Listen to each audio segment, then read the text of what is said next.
Hi everyone, स्वागत है आप सभी का टीचिंग कोर्स के इस लर्निंग प्लेटफॉर्म पर। आई होप आप सभी लोग अच्छे होंगे।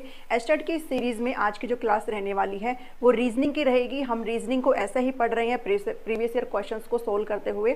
आपको बस इतना ही करने की ज़रूरत है। बाकी मैंने नोट्स में आपको टॉपिक वाइज चीज़ें इंक्लूड कर दी है और कल से आपको नोट्स अवेलेबल करा दिए हैं। ठीक है, तो आपको स्क्रीन पर नंबर दिखाई दे रहा होगा, आप इस नंबर पर व्हाट्सअप करके इन्फॉर्मेशन ले सकते हैं। बहुत ही कम अमाउंट में बहुत सारे लोग अवेल भी कर चुके हैं इस नोट्स को, तो जिसने भी लिए हैं वो अपना फीडबैक ज़रूर दे और सभी साथ शेयर ज़रूर करें। चलिए आज के इस वीडियो को स्टार्ट करते हैं। रीजनिंग का है भाई, जो पीआरटी का जो मैथ्स वाला पोर्शन है वो ऑलरेडी हम पिछली क्लास में सोल्व कर चुके हैं और अब आपका ये रीजनिंग वाला रहने वाला पीआरटी का 2021 का। सभी के लिए ज़रूरी है, पीआरटी हो चाहे टीजीटी हो चाहे पीजीटी हो, बिकॉज आपके क्वेश्चंस अकॉर्डिंगली आने वाले हैं और आपके इसी तरीके से बनने वाले हैं।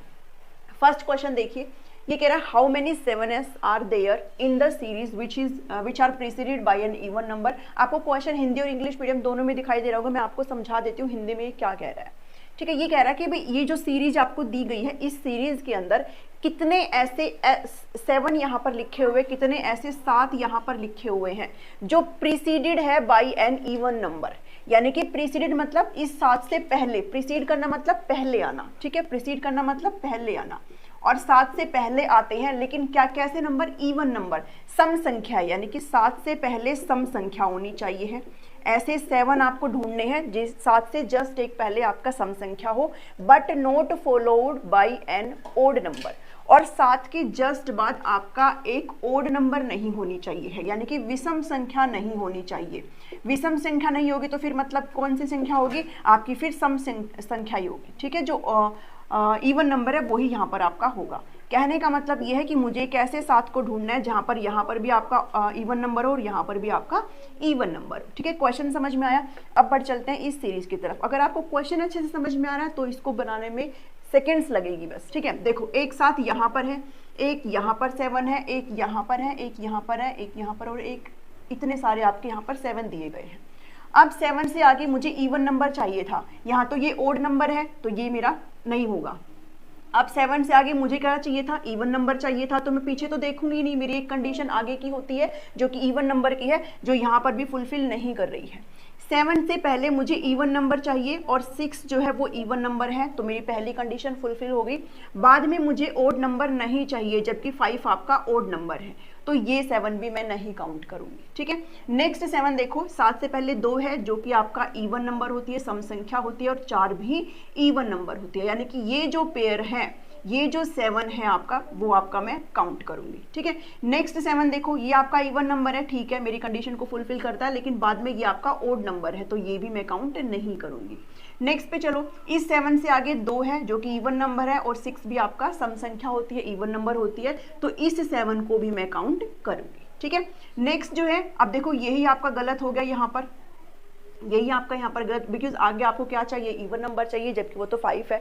तो कितने 7 मुझे यहाँ पर ऐसे मिले जिससे पहले इवन नंबर हो और उनके बाद में ओड नंबर ना हो? तो वो मेरे सिर्फ 2 7 यहाँ पर मुझे मिलते हैं। ठीक है, तो जिस भी ऑप्शन में आपको 2 लिखाई दे रहा है वो आपका करेक्ट आंसर हो जाएगा। इतना समझ में आया? बस आपको क्वेश्चन को समझना, हम इसको समझ नहीं पाते भाई प्रीसीडेड का मतलब क्या होता है। प्रीसीडेड मतलब पहले है।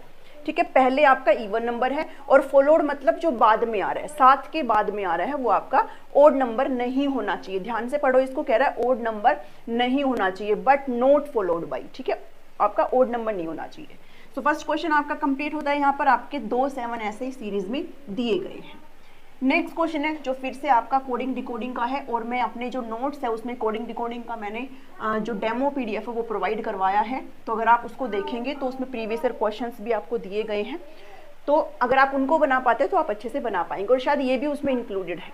ठीक है, देखिए नाइट का कोड दिया गया है NIGHT, नाइट का कोड दिया गया 58। तो हमसे पूछा गया है एंगर का कोड क्या होगा? ANGER, एंगर का कोड क्या होगा? आपको कफिलोरक्स याद है?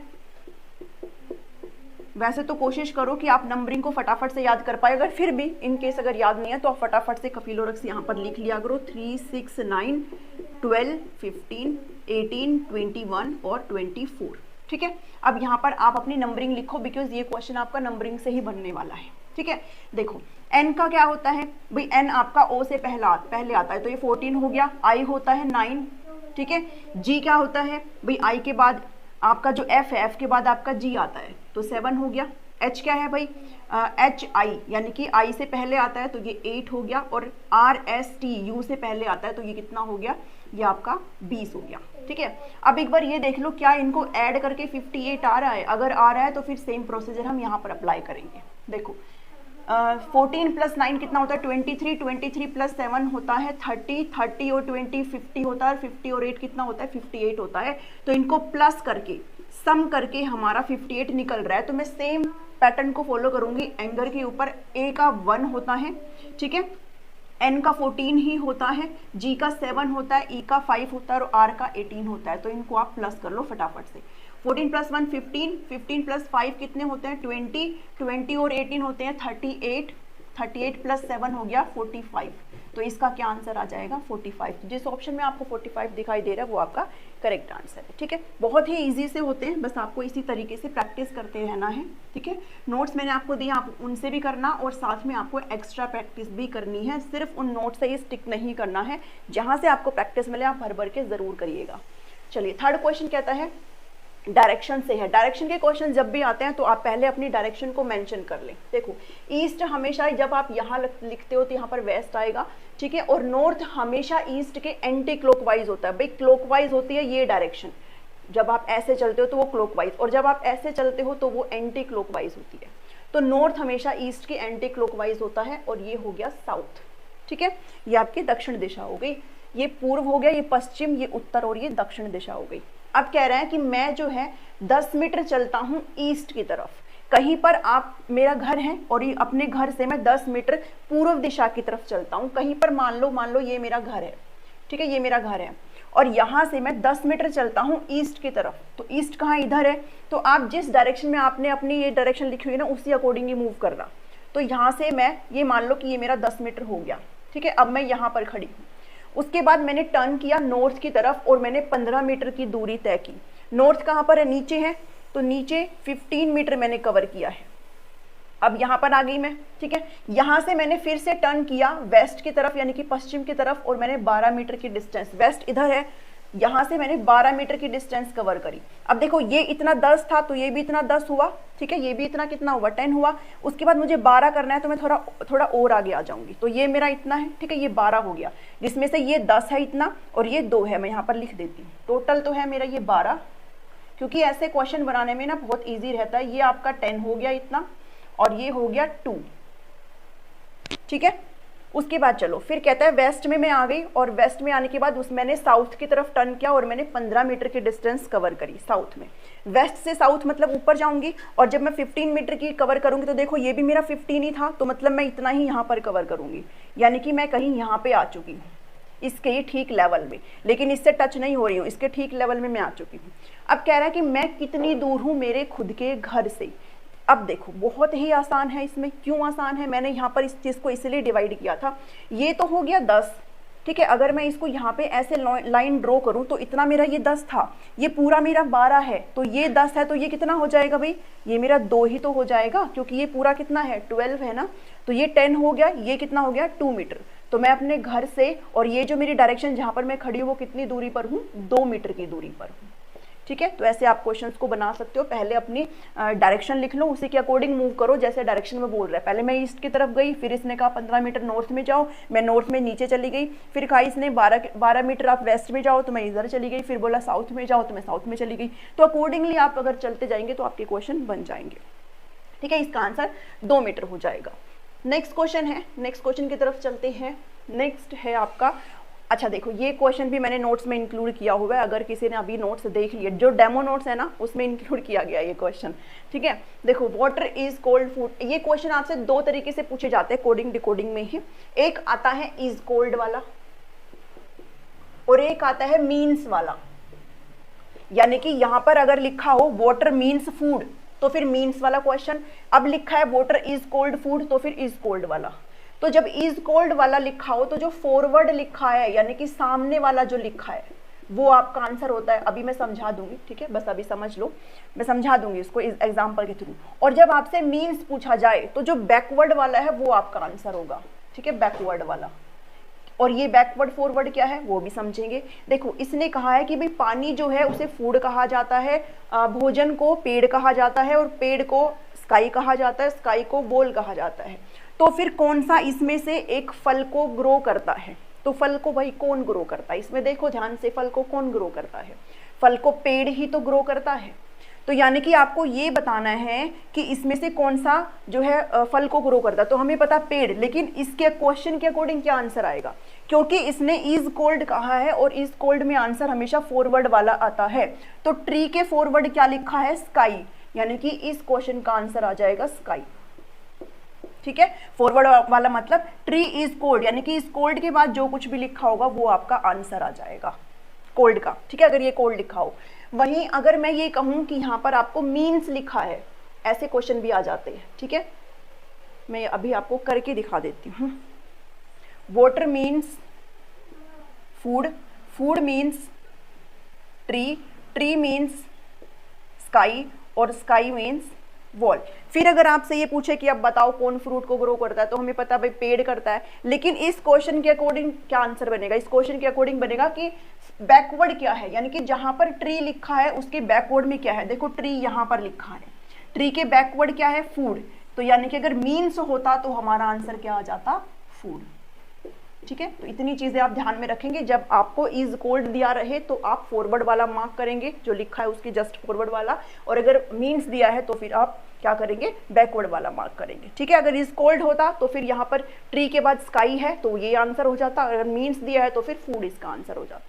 ठीक है, इतना समझ में आया? तो ये 4 क्वेश्चन हमने कर लिए हैं। इस जो पेपर में एस्टेट का 2021 का जो पेपर है, इसमें रीजनिंग के सिर्फ आपसे 9 क्वेश्चन पूछे गए थे, क्योंकि 11 क्वेश्चन मैथ से पूछे गए थे, और वो 11 क्वेश्चन हम ऑलरेडी डिस्कस कर चुके हैं। अब बचे हुए 5 क्वेश्चन को भी फटाफट से कर लेते हैं। नेक्स्ट क्वेश्चन है क्वेश्चन नंबर 5 को देखेंगे। देखो ये भी आपका फिर से आ गया अपनी सीरीज का क्वेश्चन। ठीक है, चलो देखो इसमें अब बताओ, इसमें आपको टर्म बतानी है। ये आपको कुछ दिया गया है, अब आप बताओ कैसे आएगा। अब अगर आप इसमें नंबरिंग करेंगे तो इसमें नंबरिंग करने की जरूरत नहीं है, बिकॉज अगर आप देखेंगे ध्यान से तो देखो TUVWXYZ, यानी कि सेम सीरीज में लिखा आ रहा है। तो यहाँ पर क्या आना चाहिए भाई? टी से पहले क्या आता है? यू से पहले टी आता है, तो टी से पहले क्या आता है? टी से पहले आता है एस। ठीक है, तो जरूरी नहीं है आपको हर क्वेश्चन में नंबरिंग करने की जरूरत हो, क्योंकि आपका सीरीज में चला आ रहा है STUVWXYZ। आप इसको देख लेते हैं, ये आपका डिक्रीजिंग ऑर्डर में था, और ये आपका इंक्रीजिंग में है, ये वाला सेकंड वाला।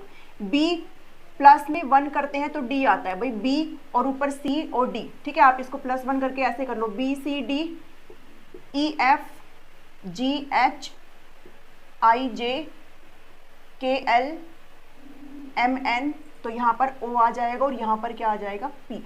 तो क्या आ जाएगा हमारा आंसर? S और P आ जाएगा। ठीक है, आप +1 करके भी कर सकते हो, B+1 यानी कि D आ जाएगा भाई, एक छोड़ के D, फिर एक छोड़ के आपका F आ जाएगा, एक छोड़ के फिर G आ जाएगा, I के बाद J आता है, J के बाद एक छोड़ के आपका L आएगा, L के बाद एक छोड़ के M आता है, और M के बाद एक छोड़ के क्या आता है? P आता है। तो SP आपको जिस ऑप्शन में दिखाई दे रहा है वो आपका करेक्ट आंसर हो जाएगा। ठीक है, इजी आता है अभी। PRT का तो लेवल काफ़ी ही इजी है, बस थोड़ा सा आपका TGT और PGT का बढ़ जाता है, वो भी इजी है अगर आप ऐसे ही प्रैक्टिस करते रहेंगे।